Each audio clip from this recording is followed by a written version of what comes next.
मेरे लिए गर्व की बात होती है कि जापान के प्रधानमंत्री जब भारत आए थे तो मैंने बोधि वृक्ष का एक सैंपल उनको दिया था और उन्होंने बड़े गर्व के साथ मुझे बताया कि मोदी जी, जब मैं भारत आया था, आपने मुझे जो बोधि वृक्ष का पौधा दिया था वो मैंने हिरोशिमा में, जहां ये बड़ा मानव संहार हुआ था, उस बोधि वृक्ष का पौधा वहां लगाया है और करुणा का, भारत का संदेश आने वाली पीढ़ियों को मिलता रहे, इसके लिए मैंने ये सोचा हुआ है। देखिए कितना गर्व हो रहा है। भाइयों बहनों, दुनिया की, हम भारत के लोग कभी कभी ये गौरव का जिक्र करना भूल जाते हैं। हम वो देश हैं जो दुनिया की सबसे पुरानी भाषा, मानव इतिहास की सबसे पुरानी भाषा, तमिल भाषा, ये हमारी अपनी भाषा है, हर हिंदुस्तानी की भाषा है। ये दुनिया की सबसे पुरानी भाषा होने का गर्व है। और जब मैं पीएनजी में वहां के गवर्नर, जिनके पूर्वज भारतीय हैं, उन्होंने तमिल भाषा का महान ग्रंथ तिरुकुरल का पीएनजी की भाषा में भाषांतर किया और उसका लोकार्पण करने का मुझे सौभाग्य मिला। आप कल्पना कर सकते हैं कि हिंदुस्तान की इस महान विरासत को आज दुनिया कैसे पूजने लगी है। दोस्तों, साथियों, ऑस्ट्रेलिया,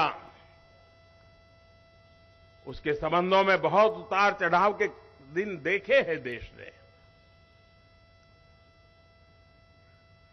लेकिन वो देश आज भारत को अपना मानता है, भारत को सम्मान से देखता है और वो भारत के भविष्य के साथ अपना भविष्य जोड़ करके देखता है। ये अपने आप में हर भारतीय के लिए बड़े गर्व की बात है।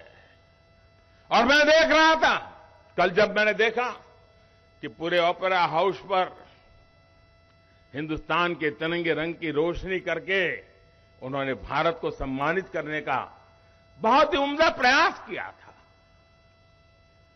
और भारतीय समुदाय का जो समारोह था, हिंदुस्तान के लोगों ने उसको देखा है, दुनिया ने देखा है। लेकिन सबसे बड़ी बात, लोकतंत्र की आत्मा क्या होती है, लोकतंत्र का सामर्थ्य क्या होता है। साथियों, आपको जानकर के खुशी होगी, और मैंने अब तक जितना भी कुछ देखा पढ़ा, मुझे इस बात की तरफ ध्यान नहीं गया है मेरा, और इसलिए मैं बताना चाहता हूं। भारतीय समुदाय का जो कार्यक्रम था, वहां ऑस्ट्रेलिया के प्रधानमंत्री का आना गौरव की बात थी। लेकिन इतना ही नहीं, उस समारोह में पूर्व प्रधानमंत्री भी थे। उस समारोह में पूरी अपोजिशन पार्टी के मेंबर्स से, रूलिंग पार्टी के मेंबर्स से, ये लोकतंत्र का वातावरण ऑस्ट्रेलिया के लोग में भारतीयों के प्रति, चाहे पक्ष सत्ता का हो, चाहे पक्ष विपक्ष का हो, सबके सब मिलजुल करके भारतीय समुदाय के इस कार्यक्रम में उतने ही उमंग और उत्साह के साथ शरीक हुए थे। और भारत के एक प्रतिनिधि को, भारत के एक सेवक को, दोनों पक्ष उतना ही आदर और सत्कार कर रहे थे। साथियों, ये यश मोदी का नहीं है, हम कतई ऐसी गलती मत करें। ये यश हिंदुस्तान के पुरुषार्थ का है, 140 करोड़ हिंदुस्तानियों के जज्बे का है। दोस्तों,